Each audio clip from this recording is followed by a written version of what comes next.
Alright, y'all, back here with the next part of my CD collection videos. Again, I've been busy, so I'm trying to be as consistent as possible. Some days I really just don't feel like it, and I feel like if I film when I'm not in the mood, I'm gonna make an awful video. It's not exactly the highest quality as it is, but whatever. Alright, so we're going to be talking about the epic and symphonic power metal section of F through R here. So this is the second part. Is going to be 3 parts for this section. And in the background, we're going to be listening to Riot's album Fire Down Under, which is a must-have album as far as I'm concerned.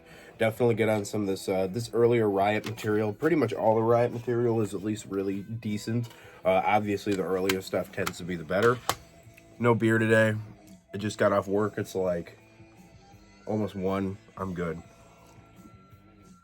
It's a Thursday. I don't need to be doing that.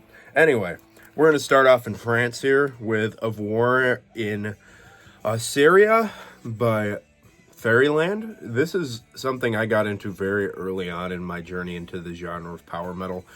I picked this up in the same fail swoop as Rhapsody's stuff, which is pretty much the beginnings of me getting into this more bombastic and epic style of power metal. Obviously, before that, I was akin to more of like a Halloween style.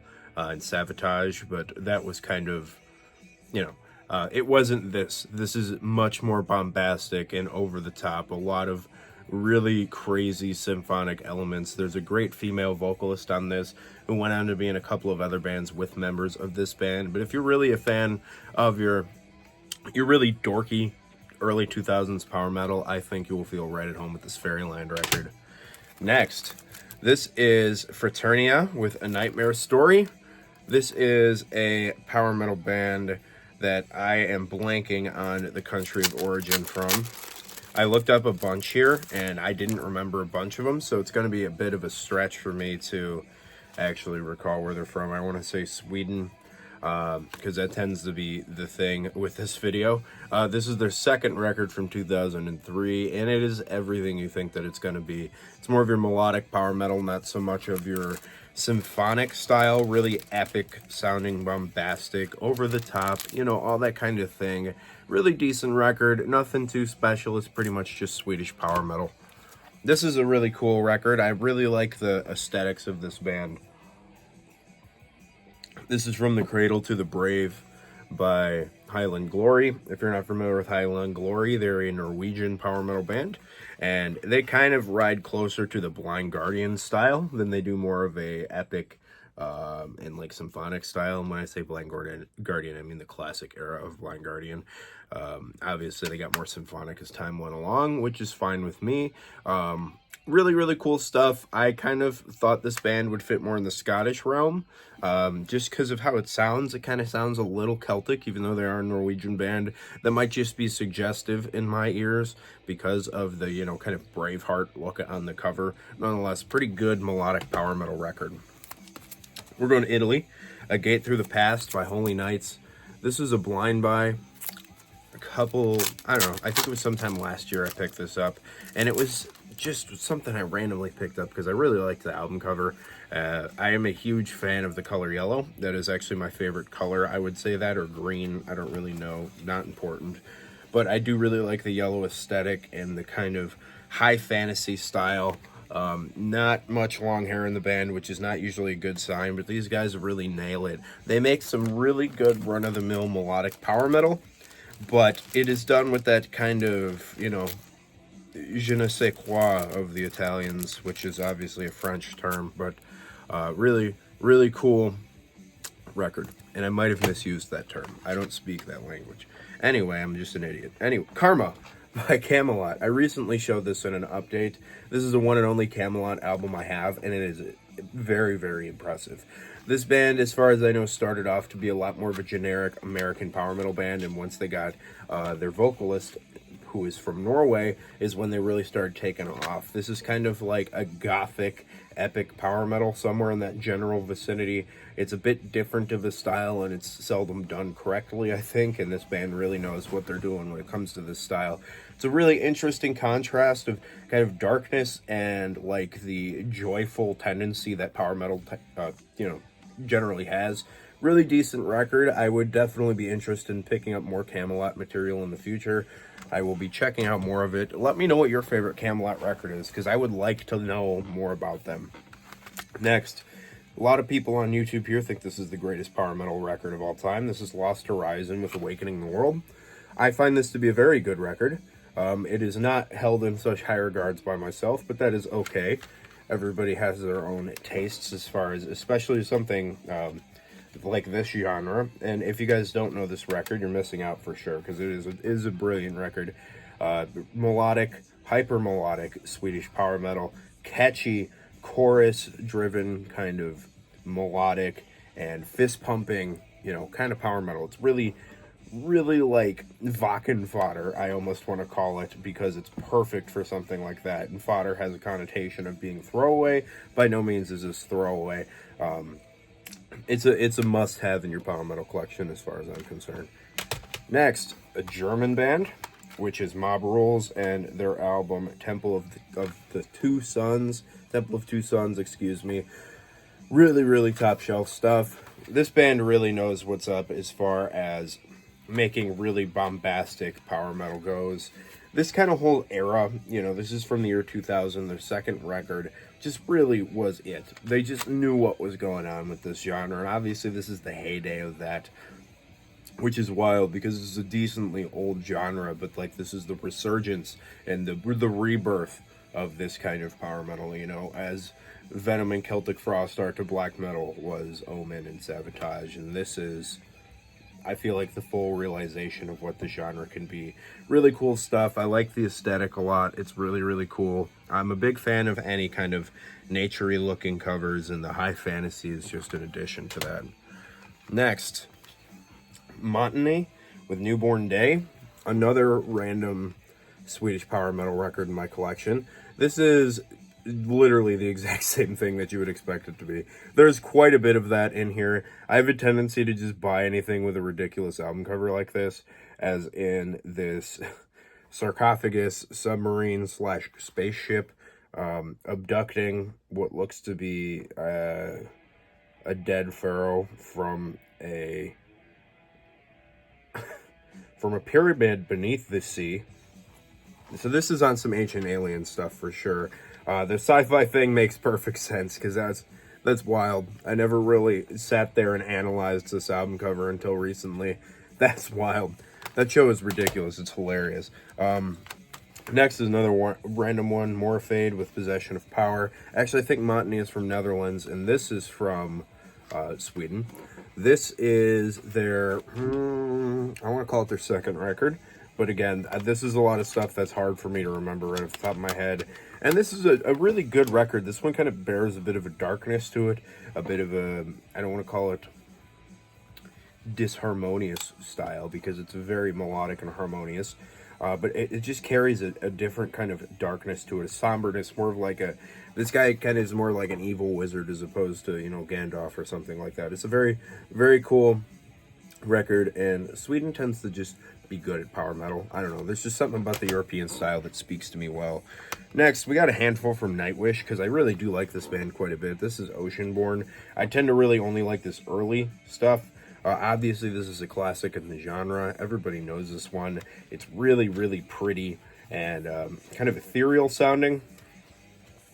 I don't remember the name of this lady who sings in this on this record, but it's a good record, dude. It's somber, it's pretty. I love the blue color. The album cover is super weird, whatever's going on there, this dragon eye. This is another really good one. This is Over the Hill and Far Away, which is 2007. So I might have these a little out of order. I haven't spent very much time with this one. I tend to listen to to Oceanborn if I do go for a Nightwish record, so I can't speak too much of it, but I would just imagine it is more of the same. And Over the Hill and Far Away is kind of like a hit for this band. I'm not particularly certain, but I tend to really like this one, which came out the same year, which is Century Child. This one also is one that kind of hits the player pretty decently. I shouldn't say decently, because I'm not pounding the Nightwish into my ears at all time, but nonetheless, it's a pretty good record. Their aesthetics are weird in this band. I don't particularly get what they're going for, other than like maybe a high fantasy, kind of like German style of, high fantasy and Handel style of classical music, really, really heady and complex, all at the same time while maintaining kind of this old school folklore to it. I don't really know, but it's cool. Next, a random one-off one again. This is Orion Riders, A New Dawn. I want to say this band is from Greece. I don't particularly remember. But the Greek tend to have an odd way of doing things, and this is nonetheless, or this is no different, I should say. I'm not exactly the most well-spoken today, it seems like. Yeah, I believe this is a Greek band, but I can't say too much about it. I've had it for maybe a year. Might have listened to it just the one time, I think. So, Orion Riders. This is an amazing, amazing album here. I'm really excited to have this. Italian power metal to a T. And the Runes Begin to Pray by Pandemonium. This is a brilliant, brilliant album. This is everything good about power metal wrapped up into one super convenient, really well aesthetic digipack, I would say. Really cool band photo. Always promising when everybody in the band has long hair. That's usually a really good sign in my book, as superficial as that tends to be. But this is great. It's really, really fantastical. It's very, very high fantasy style of stuff. It's not quite as ridiculous as Rhapsody, and it's not nearly as symphonic as Rhapsody, but it really pertains more akin to that style as, I don't know, man. It's hard to describe when it's kind of between the melodic style and the symphonic style, because it maintains the symphonic sensibility while writing a little bit closer to the melodic end, because it's not so bombastic and over the top. But I do really like the whole look here. It's really cool. There's something about the power metal genre that just, it hits me hard, man, with the high fantasy dweebiness. Great Italian power metal from the late 90s. This is one from 2022. This is the With the Magic of Winterfire Steel by Power Paladin. First off, just take that in for a minute. That's top shelf. This is an Icelandic power metal band that I fell pretty hard for pretty quickly when this album came out. Really, really just super, super good. And, it really looks like it would be more of a symphonic power metal, but it's really not. It's a lot more of your melodic European style. Really, really choral as far as, sing-along types of songs, which is really, really cool. I really remember liking the song Way of the King, Into the Forbidden Forest, There Can Be Only One. Just all around a really good kind of resurgence of what was in the early 2000s, kind of playing the style that was really popular then in a way that's still youthful and vigorous in the way of which a lot of those bands are no longer. Next, a really generic, not super cool album. This is Evolot by Power Symphony. This is an Italian power metal band.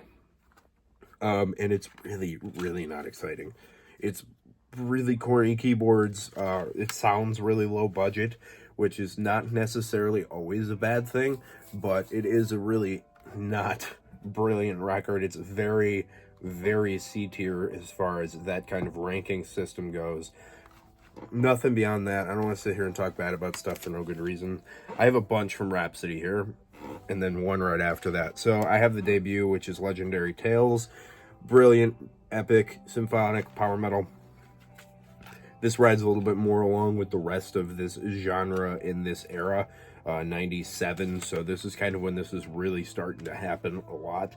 And it kind of sits well into there, but there is a certain differentiation from this band from the others. I don't know what it is. I know Fabio's brilliant voice is a wonderful addition to pretty much anything that he puts his hands on.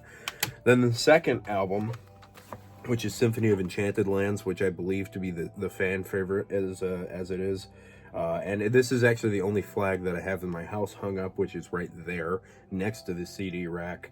I might eventually do a room tour. It's just always a mess in here, and this is just my living room. So I don't know. I'll see if I feel like it. But this is a great record. I feel like this is a little bit more realized than the first record, even though the first one was really well put together. Really, really top shelf record, though. Next is Dawn of Victory. This is kind of like more of a forgotten one in their catalog for me. I haven't spent as much time with this one as I have some of the other ones.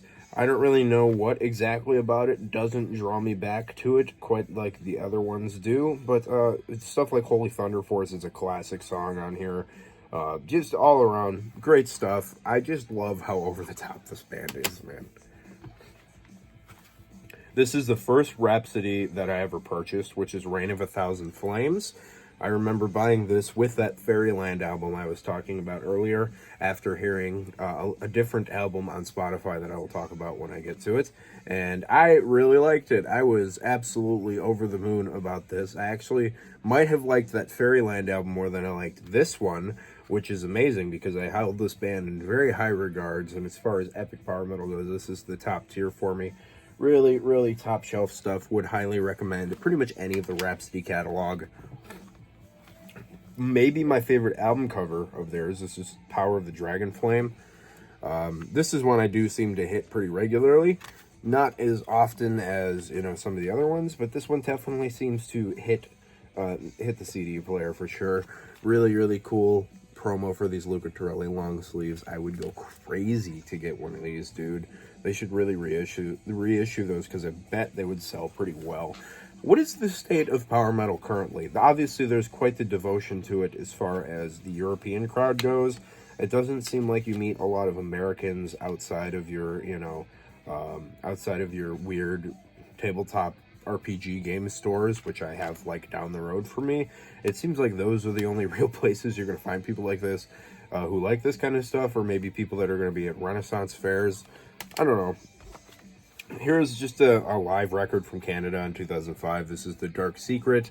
Live records are really not something I put on very much, but I picked this up because I bought most of these in one fell swoop, and it's fine. I don't even know if I've ever actually listened to it, I'm sure.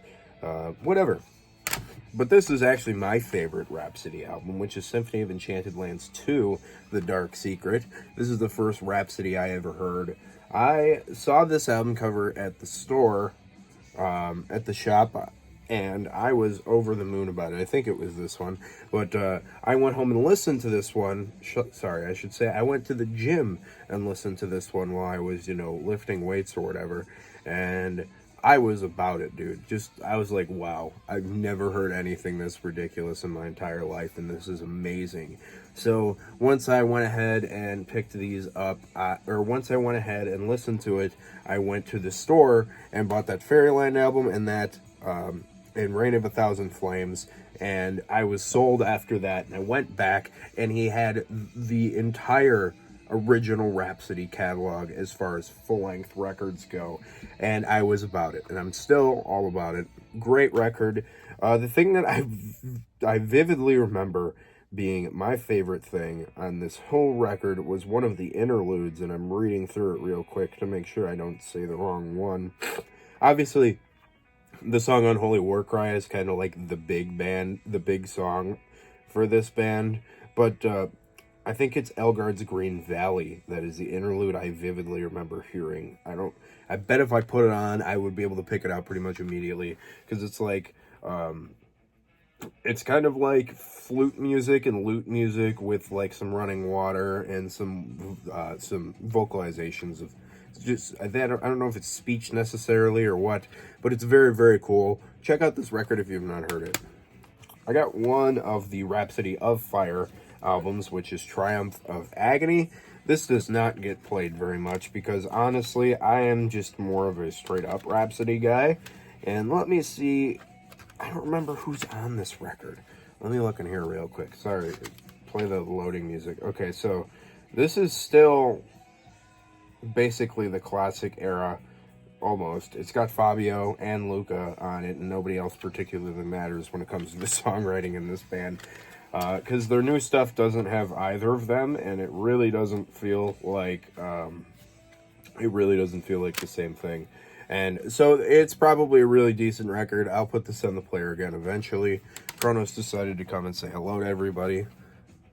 Say hello to everybody. Hello, he's being difficult. It's okay. He'll just hang out here. And then I have one last one, which is Castle of Yesterday by Reptilian. This is another random one-off Swedish power metal record that Kronos apparently approves of. It's more straight up melodic power metal done in the Swedish style, out on Regain Records. That's a great band photo. Awesome stuff. So that's going to be it for the power metal section, at least for this video. And then I have one more, and then we're done with power metal entirely. I'm going to be going on to folk metal. And after that, we're getting down to the nitty gritty. We're down to some of the last couple genres. So I'll catch y'all in the next one. Keep it greasy.